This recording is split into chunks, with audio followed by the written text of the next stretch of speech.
Welcome to Sew and Tell, where sewists from fashion, theater, and indie sewing bring their different perspectives to the hottest topics in the sewing community. I'm Amanda Carestio. I'm Meg Healy. And I'm Kate Zeinard. Today, we are diving into outerwear. I can't believe we haven't tackled outerwear before. I am so excited to talk about all the jackets and coats and shackets, including lots of new patterns that have come out recently. I don't know. In thinking about this episode, I realized how much I really do love sewing outerwear. More on that later. And after that discussion, we will each share a little something in our Sewjo segment, and we'll answer a listener question. Before we begin, quick check-in. How's everyone doing? I am super happy. Anybody who follows me on Instagram probably knows that I finished my revamp of my sewing studio. It is clean and it is organized, and I have even sewn something and then immediately cleaned up after myself, so it's still clean and organized. And wow. I know. And I have a desk for my embroidery machine that all of my embroidery machine accessories fit into. So I always know where they are. Dream. They're right there in that. Oh, it's so good. I'm so excited. I've got beautiful shelves and beautiful desks, and I can just spin around from my sewing machine table and be at my serger, and I am blissfully happy. So yeah, that's where I am. How about you, Meg? Well, speaking of spaces and sewing spaces, yes. I can share the news now that we bought a house. So we'll be moving in 1 month, which is scary.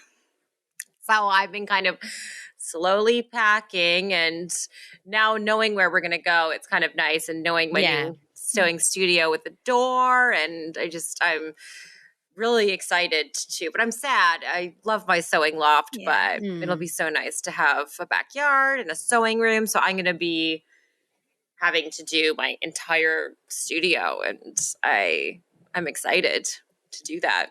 I know. Maybe it'll be the only room in the house that's allowed to be painted lime green. You gotta have at least one. I know. Right? Well, the kitchen. What I loved about the house when we first walked in is it already had a lime green kitchen. And so I was like sold. And then Julian's like, we're painting it, right? I'm like, no. Oh, well. I have mixed feelings about this, and I'm sad that he didn't consult with me first. I know. Anyways, but I don't know that. I'm sure I've never told you this, but back when I was in high school, we repainted my bathroom, and I picked a color that was very, very lime green. I think maybe technically it was apple, but it was a very, very lime green room, and it was a small room, and so the color was a lot more. It was a lot more than you thought it was going to be, just looking at the paint chips. And my family still makes fun of me for my lime green bathroom, but I really loved it. I know, because it was so bright, but it was wonderful. Meg, you would have loved it. Oh, They just don't get it. They don't understand. They don't. Funny, my brother, he just bought a house in April, and it has a lime green bathroom upstairs, and they're painting it all, but they're doing it all at once. They're getting a big reno done, so it's still lime green, and they're always like, "Oh, it's Meg's bathroom," until then. They're like, "Oh yeah, this needs to get changed." I'm like, "Oh, no, this room's perfect. You don't have to do anything in here. Don't touch a thing." So funny. Oh, I love that. I've made a lime green coat before. Awesome.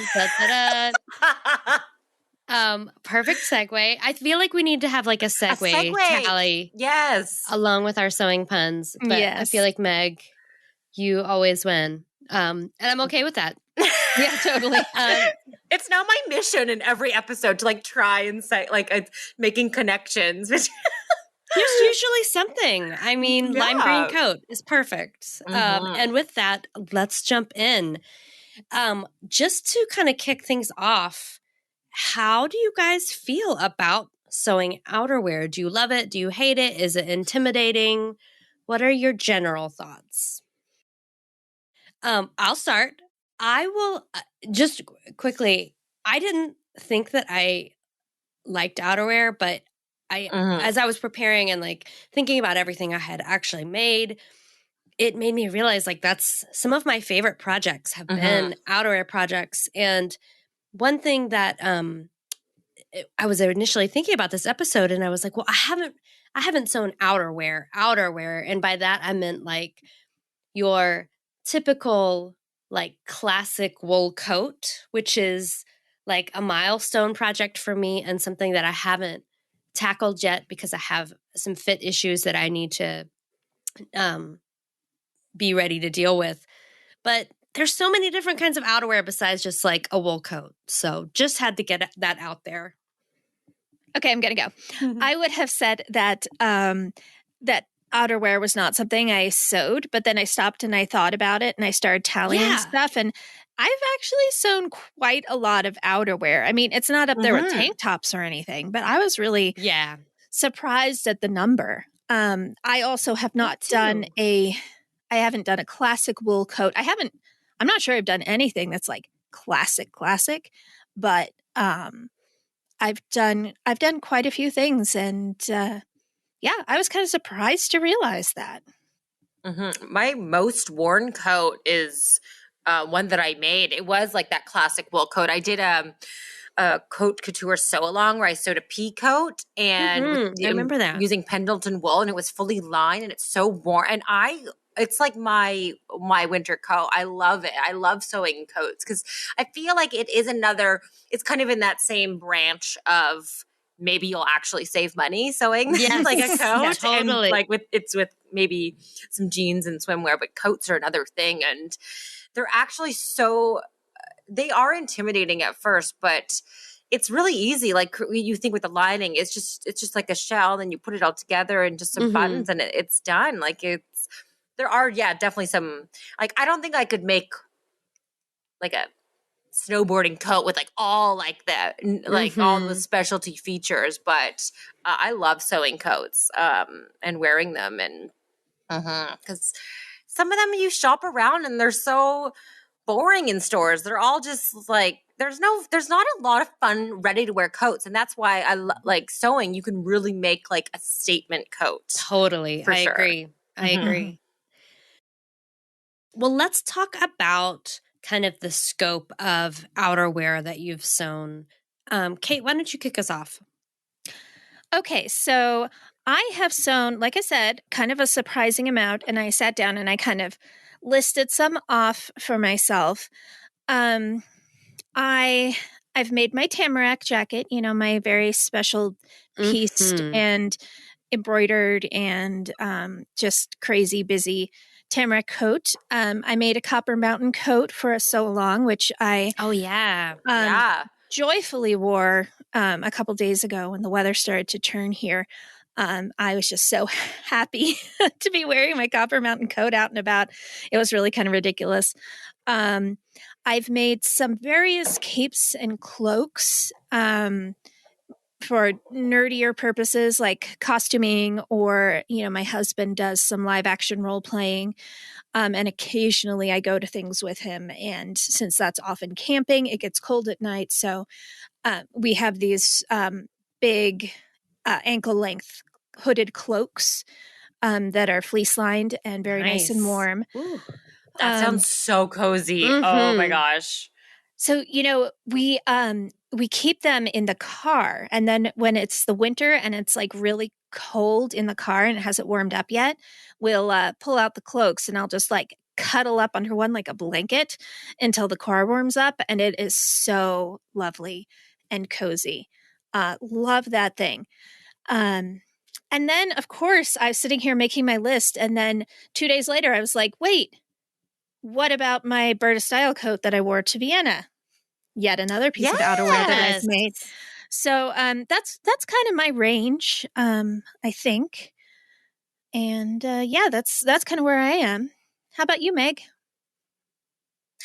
It's so funny when you think I've like, I've just kind of made those like main coats that I had for the sew along, like my wool coats. And then I went to think about it and I'm like, I've made a lot of other jackets, like denim jackets, biker jackets. I made a Copper Mountain coat as well. And I made a whole wool cape for a Berta mashup like 5 years ago. And I made, another coat with like it was a double-sided fabric. It was fleece on the inside and neoprene on the outside. And so I've made a bunch of coats, but I realized that I've only made Berta style coats. I haven't delved into the an indie coat pattern. So I really want to do that. And there's like so many. I need to make a shacket. I mean, that's just needs to be the next one. But it's on the list. But I've sewed a lot of Berta coats for sure. And they do make good coats. I love every coat that I've made and jacket.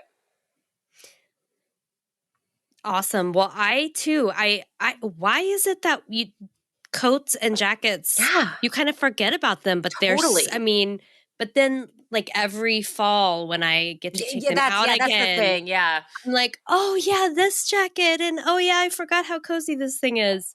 Cause I went back through my Instagram feed and I have made, I've actually made quite a few coats for other people, which that's cool. hadn't really thought about. But I've made 2 Ilford jackets. One was like a denim trench, and one was a denim with flannel lighting coat that I made for my husband last year.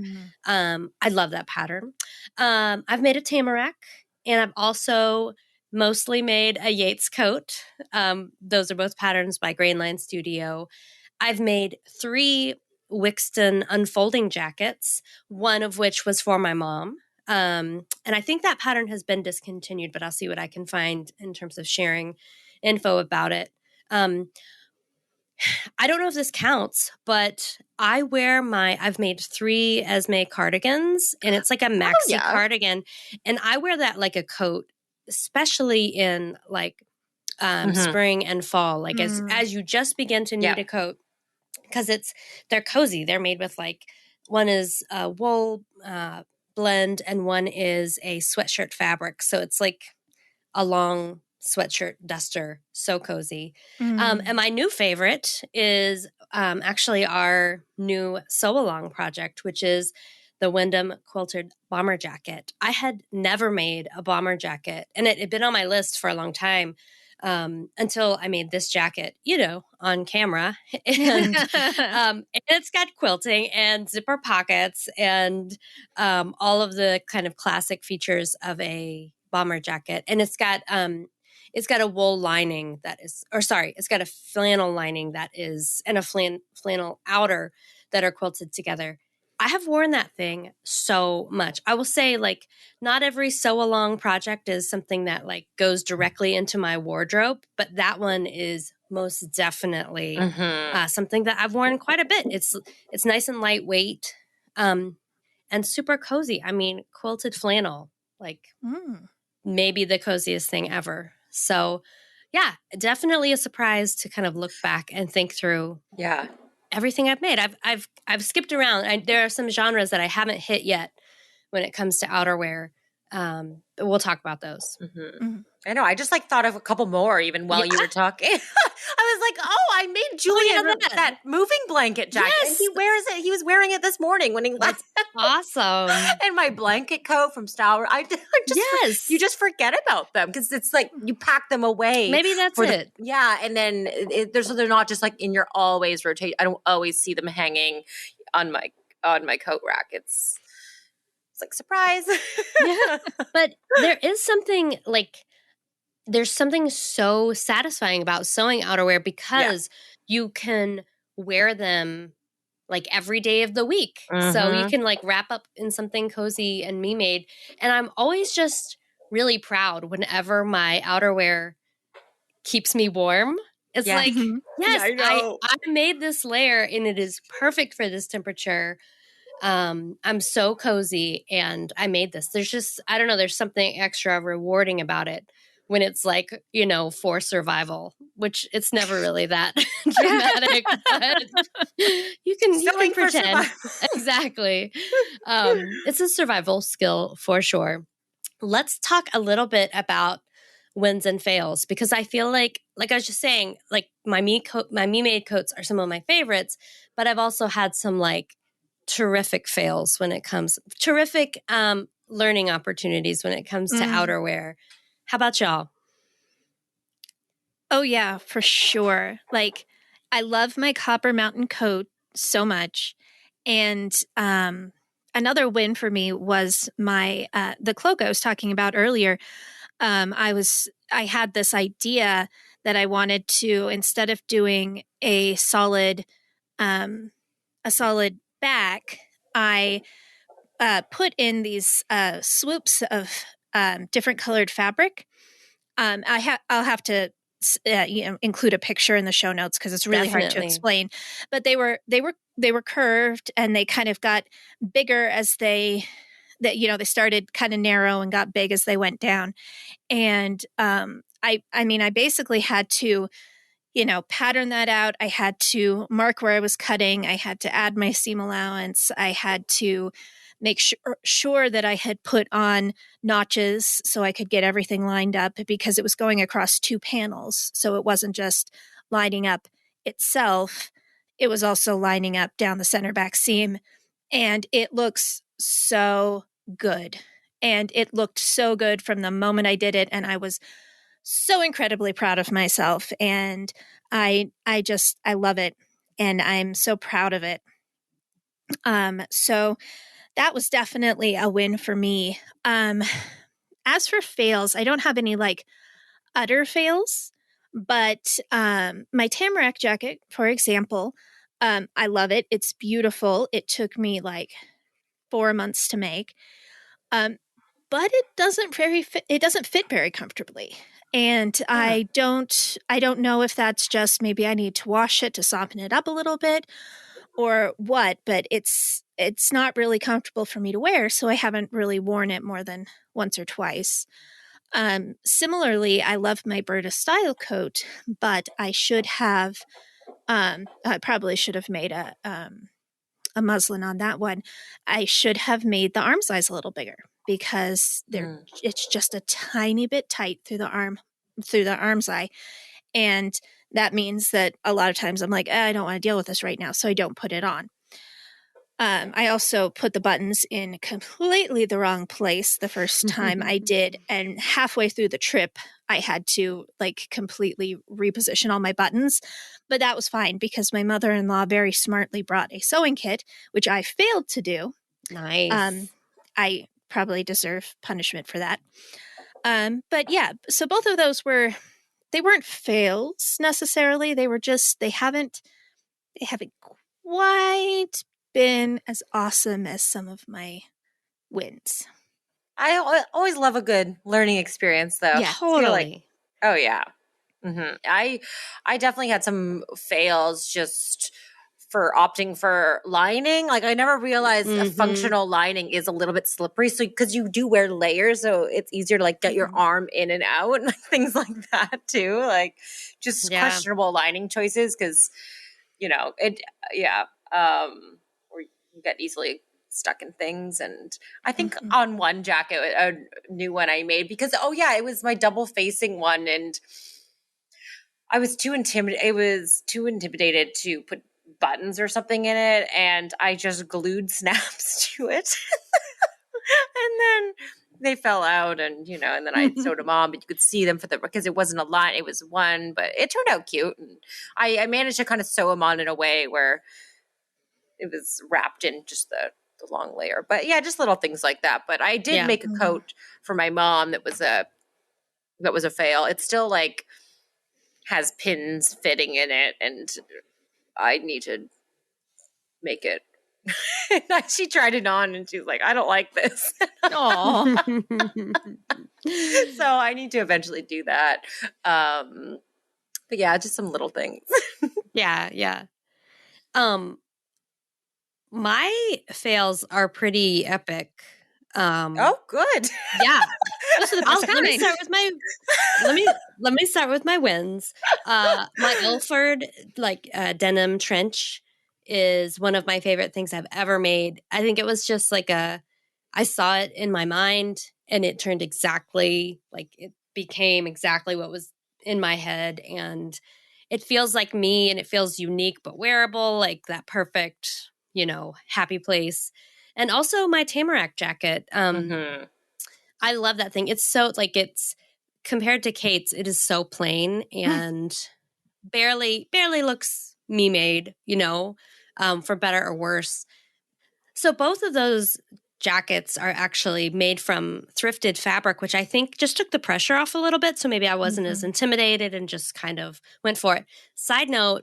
Exciting side note about the Tamarack, Grainline Studio just released an expansion pack for that pattern. Oh, yeah. And there's a hood and a collar and some patch pocket options and expanded sizing. So just wanted to make sure that little bit of news because that was exciting to me.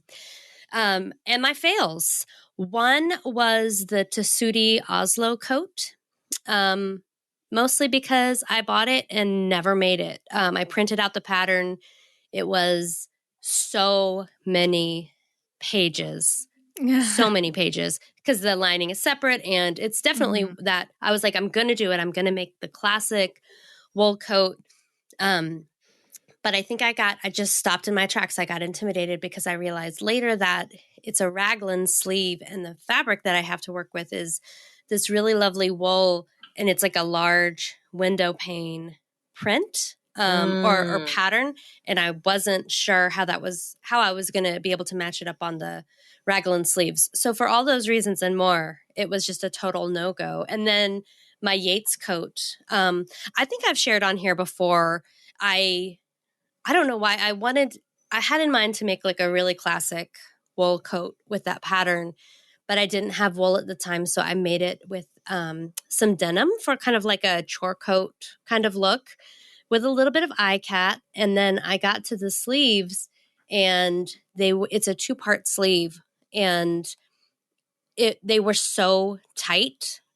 It was like I should have totally made a muslin, but there was also some fabric selection mishaps happening. So I ended up having to make the sleeves from a thicker black ponte, which was stretchy. So it worked, but I haven't worn it very much. And I think part of it is because it's like, there's not a lot of like in between weather here in Colorado. Like it's either warm or cold. And that one is definitely more of a transitional coat. But for whatever reason, I have not worn it very much. And I think it actually still needs buttons. So there's that. Definite fail. No fault of the pattern. Totally my own fault. And I'm okay with that. Learning opportunities. Yep, for sure. Let's talk about favorite fabrics for outerwear. I think for me, I have in mind like, I want to make a wool coat and like cross that off my list. But I actually really don't like wool for my skin and my body chemistry. It just doesn't work very well. So another reason I probably haven't tackled that. But I love all kinds of like bottom weight fabrics. As I mentioned, I found a lot of secondhand and thrifted bottom weight fabrics that are great for coat making, like the lighter coats and things. But I also really love denim. I just love denim jackets of all kinds, flannel lined and otherwise. I've never like made a quilted denim something, but maybe I need to think about that. That would be a good thing to do. So yeah, pretty much everything except wool. Wool's actually my favorite outerwear fabric. I love it. I love sewing it and I love pressing it. And I love the smell of it too. Like when you it has that like smell. There's something it's my favorite. And also because you can get it in really fun colors. Like I have my lime green. Very vibrant. Yeah. So that's why I love a wool because you can get those really nice, like just it's almost their like buttery color. Like I don't know. It's just it totally like sews like butters of wool. And I love wearing wool for sure. And I also love faux fur too for outerwear. Those are my probably one of my two favorites. I love wool too. I love working with it. I agree, Amanda. I tend to get a little itchy if it touches my bare skin. Yeah. But as long as I'm not wearing anything super thin and I can protect my neck with a scarf or something, I just there's nothing that looks like wool. It's so classic. And so I love wool. I like fleece, not necessarily for the outer part necessarily. But definitely for lining, fleece I find to be very snuggly and cozy and just kind of rewarding to feel on the inside of your jacket. And I actually have never sewn anything with faux fur or minky or Sherpa, but I totally want to. I just have to basically I have to overcome my, oh my God, it's how much a yard in my brain so that I can actually, get it. Because, like Shannon Fabric has just these beautiful, super soft faux furs and totally would be worth it to make a coat or something out of that. But it's just getting past my brain. Yeah. So. I will say that, outerwear projects are often an investment. And yes, they are. Maybe that just increases the intimidation factor and the never getting started factor and all of those things that we know happens. Let's talk about outerwear categories that you haven't tried yet. Maybe they intimidate you. Maybe you just haven't gotten to them yet. Maybe you just thought about them today and you added them to your list. I want a shacket so bad. I need to make it happen before I just need to, before I pack up my studio, I just need to make one because then it's going to be until next summer. I just, I want to make a shacket so bad. They're just so on trend right now. I see them everywhere and they're so cute and I just want one. Same. Oh, just love that word too. It's just like a fun word to say as well. I feel like it's a good fake curse word. It shacket. Shacket. It does. It sounds ever so slightly obscene. It does, but you can say it. It's okay. What about you, Kate? Oh, for me, my category is faux fur. I just want to do something with faux fur. Ellie and Mac, they have they had a little cape pattern. It's like a waist length, sort of hip length cape called the Nightfall Cape, but I believe they have just discontinued it. I just checked the website a little while ago and didn't find it. So sorry, everybody. But I keep thinking, that sounds like something that would be great in faux fur and it wouldn't be that complicated. So I wouldn't have to worry about, many bulky seams or anything like that. So I'm kind of toying with that idea. I'm definitely intimidated by the idea of doing faux fur, which is ridiculous because I know the trick. Yeah, you do. I have demonstrated the trick on Stitch Lab, but I'm still so worried about just coating my entire studio in little fur bits. So apparently my brain needs to get over several levels with the faux fur, but we'll see. 2 side notes. I used your trick from Stitch Lab to cut some faux fur and it totally worked. So thank you. And 2, I just brought home some faux fur yardage from the studio, from the office, and all of my kids have claimed them and everyone is going to be little Jon Snows over here. We are watching Game of Thrones again and everyone's just wearing their fur and just draped over their shoulders.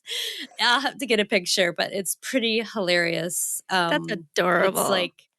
It's pretty awesome. My family is definitely pro faux fur. I have a bunch on my list. I think that I forget how many outerwear options you have. You could there are so many styles and silhouettes. And I still am thinking about a classic wool coat. I might end up making a wool shacket actually. And because I'm also totally team shacket. But I think if I can get lining covering the neck, I'll probably be. I think I can make it work. I also kind of want to make a parka. I haven't really made anything super like sporty, but I have some fabric that I could use for the outer, maybe line it with Sherpa. So like kind of a classic parka look. I think it'd be good for snow. The fabric I have for the outer is a coated fabric. And it doesn't really rain very much here in Colorado, but it does snow. So I might have to do that. I will say I have a category that is like a no-go for me. And that is, I am not a cape fan. I think I've shared this before on the podcast. Like, unless it was like, maybe cloak. Maybe I could do a cloak because what you were describing, Kate, sounds amazing. Like floor length, huge hood, lined. Like that sounds awesome. But just capes in general, I feel like they seem kind of impractical to me. And oh yeah, I don't know. they totally are. Yeah. Which I mean, that's part of the appeal, and that they should be appealing because of that. It's just not on my list for now. What about you guys? I didn't ask that. Is there anything like just a coat type that you're just not interested in making? I don't know. I mean, I do think sometimes fabric availability becomes an issue for those like sportier type like ski coats and things, but I feel like there's usually something you could like base it off of pattern wise. Yeah, it's just sourcing fabric. Mm-hmm. Yeah, I feel like, so I'm not like a denim jacket kind of person. It's just I grew up in the 90s and never wore a denim jacket. Same thing with leather. I'm just not really into leather jackets. And so it's not really something I'm that interested in. So I'd say that was mine. However, I've been sitting here trying to look up the pattern I do want to make, the Claire coat from Closet Core Patterns, which I cannot get out of my head ever since it was on the cover of Sonu's in like seriously 2017 or something. And it's pink and it's beautiful and I love it. And I could not remember the name of it to save my life. So I was just sitting here scrolling through the website trying to find it. But anyway, it's the Claire coat and I love it. And someday I'm going to make that. But I'll skip. I will say, do you remember that I remember when we shot that for the magazine, and I think we had two versions of it, and one was wool with like repurposed leather sleeves, and it was so awesome. Maybe that's still live on their site under that pattern, but I'm with you. I'm not a huge leather jacket person, but I do like the idea of like a little bit of leather, not the whole thing, but like leather sleeves or a leather hood or leather panels. That's more my speed. I literally like this is. I totally forgot even about a leather jacket. Totally, me too. Love leather jacket, like a leather motorcycle jacket. I love them. And I also collect like vintage leather jackets. I have this big collection of like shoulder padded I just love leather. I didn't even think. I was like, I would love to, make a leather or pleather one day. But that's really into like so many metal zippers. Yes. Well, and don't get me wrong. I think that a moto jacket is freaking adorable most of the time. It's just not something I'm interested in wearing myself, if that makes sense. Like, I love to look at other people in them. It's just not for me. I want like a floor length leather jacket. That's the one. I want to make a long jacket, one that goes to like my ankles. I need a long jacket because I will be having to shovel a driveway this year, which I've never had, and it's a long driveway. So yeah. My pro tip is that you probably don't want a ground length jacket for that, because then you're just going to be dragging it through the snow and it's going to get wet and mucky. You'll look really cool. You will. While you shovel. But that's all I care about. I just need house outfits. I'm sorry. I misunderstood. Yes, go for it. It will be awesome. Yeah. Oh, man. I also wanted, before we wrap this up, I wanted to just quickly talk about like outerwear accessories and have we made any? Like, and I just have this on the brain because this morning I filmed it. It'll be out now. Well, it was live, so it's on YouTube. I did my Style Revive episode 5 live, and I made a Sherpa bucket hat, and it's so cozy and cute. And I've made wool headbands before, but have you guys made like mittens or scarves? That, like, do you make winter accessories? I make a lot of mine. I Like scarves and make stuff. lots and lots. I almost never sew them. I knit or crochet hats and scarves. Right. And I totally forgot about that. You're like, what? You do what? I do a lot of knitted accessories. Yeah, I do a lot of fingerless mitts too. Fun! And I've done a few. I've sewn a few hats, I think, with like simple patterns and like fleece and stuff. And I'll do fleece scarves occasionally, but those are no sew. You just cut the piece of fleece and maybe put a fringe on the end. You don't really need to sew anything. So sort of is my answer to that. I am totally making a bucket hat now with some kind of fuzzy, cozy fabric because I am obsessed. It's so cute. I have crocheted a lot of hats and accessories. I haven't crocheted in a while, but that is definitely something I used to love to do. And I have made some fabric scarves. If by made you mean like cut them and then pulled off the selvage threads to make a little bit of fringe. I've done that with flannel before, and I use those quite a bit, but I haven't really gone past that. I haven't made mittens. I did make a Sherpa headband as part of my Zoya the Destroyer costume that I didn't get to wear this Halloween. But I'm totally going to wear that outside the house. Like, it's so cozy and warm. So I'm with you. And I feel like sometimes those accessories too can like really pack a punch and be super fun and be a way to express yourself just as much as like your main outerwear pieces. Yeah, I like making cowls when I made lots of like a faux fur cowl and stuff. But yeah, I just wanted to. That sounds fun. Because those are good if you're making something and you have like a little bit left over to make like a coordinating, little something. It's always nice. I love that idea. Well, this was a super fun conversation. I knew it would be. I knew that like now all I want to sew is outerwear. I absolutely knew that was going to happen. And I think I anticipated it and I was ready for it. But yeah, thanks, y'all. That was super inspiring and a good trip down memory lane of like all the coats we've sewn. Yeah. Nice to remember those. Oh, yes. All right. Well, let's take a little break and then we'll be back at it with some Sewjo. All right. Welcome back, everyone. And it is time for our Sewjo segment, our very favorite segment, where we get to talk about what is giving us our sewing mojo at the moment. So, Amanda, I see you're typing some notes right now. So why don't you start us off? My note about my Sewjo was everything! Exclamation all caps, point. 4 all exclamation caps. points. I don't know. I feel like maybe I took a little bit of a break this summer. I definitely hit like a sewing lull. And now that it's cooler out, Halloween costumes are past, I just cannot sew fast enough and I can't tile patterns fast enough. I've been buying patterns. I've been just sewing a bunch, especially overalls. I feel like I made a pair of Yanta overalls and I immediately cut out another pair.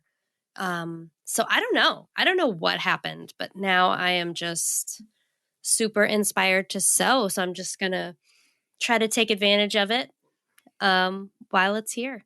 You got your Sewjo back. That's awesome. I got my Sewjo. Yay! I had faith that it would return and I didn't like pressure myself too much. I was just like, you know what? It will come back. It will. I know it will. And I feel like that was something I heard a lot of in the online sewing community in particular during the summer. And I feel like that fall season change is really, it's a winner. I think it just helps, How about you, Meg? What's your Sewjo? I just going off what Amanda says, it's such a good feeling when you finish and you still kind of have you haven't put it away yet, and you just like immediately cut another one. I've done that so many times, and I love it. I'm just already excited to make like another one right away. I do that too. It's so funny. Well, I mean, it makes a lot of sense too, because one thing that I've realized I really love about like TNTs and making multiples is that you don't have to read the instructions again. Yes. So I like to do it when it's like fresh on my brain. And then I agree. Just cruise through it. And then it's, yeah, that's a good point. I didn't mentally like think that I did that, but that's exactly what I do. And that's probably why I like doing it so much too. Yep. I don't know. I guess I'm just now I have a list of things that I need to sew before I pack up my sewing machine. I need to make, some things for, make something for the magazine, and I need to sew. I want to try sewing some gifts because I'm going to be really busy, setting everything up, but I do really, really want to make a shacket, and I want to make a warm one. Like you were talking about, Amanda, one that I can actually wear in the winter and feel warm instead of more of like a fashion piece. So maybe lining it with some Sherpa and some maybe having some Sherpa on the outside, like the collar or something. So, and it will match my hat. I'll have to get more Sherpa though, but did you get lime green Sherpa? Huh. I'll have to make a call over to Shannon Fabrics. call your people. Yeah, so that's where I'm at. Well, mine is not entirely dissimilar. My Sewjo is really my studio, my beautiful new studio. Nice. Yeah, you're just enjoying the space. Yeah, and I want to be here and I want to be working on things. So I love that. I mean, it's not about even what I'm sewing. It's just about being in here and using the space and having the space serve me so beautifully. And so like I've got some plans I have a couple of alterations I need to make. I've got a purse where I need to reinforce some stitching, just little things, and some bigger things that I'm kind of mulling over. But at the moment, it's just finding any excuse that I can to use this room and enjoy being in it. So that's my Sewjo. Yeah. Such a good one. Yeah. I would strongly advise like doing those things like alterate, like when you're feeling excited about your studio. Yeah. I hate doing those things. But yeah, exactly. When you just want to use the space. It's like when I'm listening to a podcast episode and it's not done yet, or an audiobook, and I can't just sit there and then I just start cleaning something just because I want something to do while I'm listening to something. I feel like that could be the same in your studio. You just want to sew anything in there. And so you should knock out all of those like little annoying sewing tasks. Yeah, for sure. Agreed. All right. So let's move on to our Sew and Tell question, where we answer a listener question. I picked this question and then didn't think about it at all. So I'm going to let you guys go first. We're past Halloween now, only a couple days when we're recording, but we're kind of into the season where it doesn't seem inappropriate anymore to ask, what are your Christmas gift sewing plans, everybody? I don't really know yet. And I think part of it is because my husband's birthday is in November. It's really near Thanksgiving, and I do have plans to make him one, if not two things. And I usually try to make him something for his birthday. So I think until I've finished that project, I don't really get full steam into Christmas sewing. So I don't really know this year. I'm making everybody bucket hats. You decided like an hour ago, right? I did. Except I do want to make Julian, I want to copycat his favorite pair of these pants that he wears and then remake them, because they're literally like falling apart, like at the seams. I've sewn up the crotch seam maybe 5 times. It's beyond repair. So, they might even just be ones where I just ask him, can I go take these apart? I was going to say that. Maybe there's paint splattered all over them and everything, but he loves them. I think we actually got them together when we were in Colorado. He got, because we don't have well, we used to have Target. No, not Target. Sorry, TJ Maxx. I always get them mixed up. So he got them at TJ Maxx in Denver, and this was like so many years ago. And he can't. Every time we go to America, he would always look, and he couldn't find, because that's the thing with like TJ Maxx and stuff. But I want to copycat them for him. That's such a good idea. Yeah. What about you, Kate? I have not thought about this at all. I don't know if I've mentioned it on the podcast, but I'm working on a community theater production right now. It's a Christmas play, but it's going up Thanksgiving weekend, and so right now that's kind of like it's kind of like get through that, and then I can start thinking about things. And then you can, which is going to be super dangerous because if you recall, like all of my family birthdays are in December. And yes, I remember. My husband's birthday is the 14th, but he's going to have a joint party with my mom this year on like the 5th. And so I really need to get on those. So I don't know if I'll be sewing anything, honestly. We'll see. But right now I'm just kind of trying to get through the next 3 or 4 weeks. I can't remember where we are in time right now. To get through my play, and then I'll worry about Christmas. Yeah. I mean, I feel like I'll probably end up doing something similar to what I did last year, which was like make matching sweatshirts for my boys and make Ruby. She's got this terrible like sequiny fabric that she got at the thrift store that she's been begging me to make her like a full length gown with. And it's a knit. Like I can sew it quickly, but I feel like I think I do that now. Like knits are like my go-to Christmas gift fabric because they're so quick to sew. And, it's just a sweatshirt, but also, it's a little bit special. It's a mama made. So I'll probably end up with a similar plan this year. Mm-hmm. Cool. Also, knits are good for gifts in terms of, because they do stretch too. So for fitting, those are going to make, such good gifts too. But we might need to just ask this as a community question just to get the wheels turning, because I know I am not there yet, and I feel like I should be. But be a good conversation to have. Mm-hmm. I feel like this. You know how I have my on and off years with the holidays. I feel like I'm going to be full on this year. I'm going to be in a house, and I'm going to decorate. I just feel like I'm going to really get into it this year, and then next year we'll. And I remember you were very off last year, so I was so off last year. I was a Grinch last year. That's so okay. This year it's going to be extra. Yeah, it's just such a big thing that happens I feel like it should be every 2 years.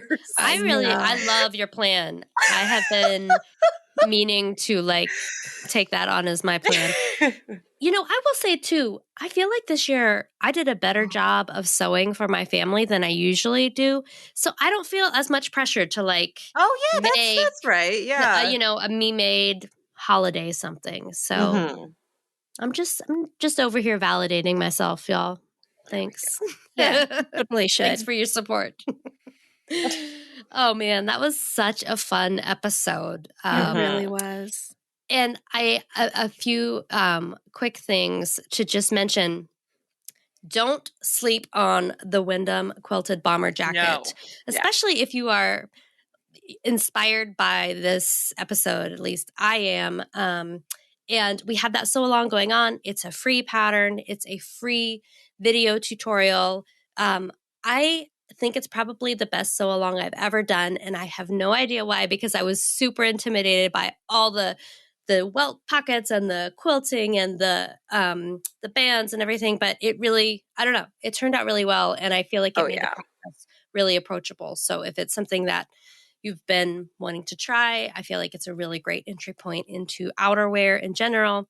And we also, we're talking a little bit of outerwear on the Sew Daily News for November, which is live on our YouTube channel. That's the Sew Daily Network there.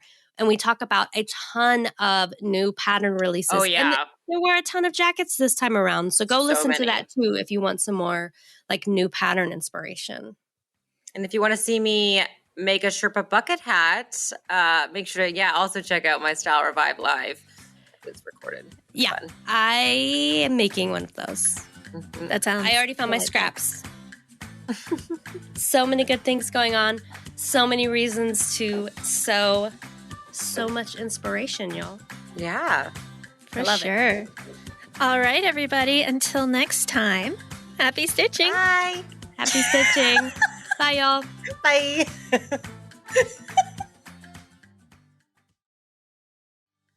For links to everything we talked about in this episode, go to our show notes page at sewdaily.com/sewandtell. If you want to get in touch with us, you can email us at sewandtellpodcast@goldenpeakmedia.com or visit us on Instagram at sewandtellpod. Answer the Sew and Tell question, tell us your Sewjo, or just leave us some feedback. If you enjoyed our show, please subscribe on your podcasting platform of choice, and please leave us a review, ideally a good one, because that helps listeners like you find our podcast. And tell your sewing friends about us too. Thanks for listening, and happy stitching. Sew and Tell is a Sew Daily podcast and produced by Golden Peak Media. It's hosted and produced by Meg Healy, Amanda Carestio, and me, Kate Zeinard. Daisha Clay is our producer. Director of podcasts is Jared Mayer. Tiffany Warble is Director of Content. Kelsey Ratterman handles our marketing, and Andrea Lotz does all things digital. If you'd like more information on sponsoring or advertising on Sew and Tell, go to goldenpeakmedia.com.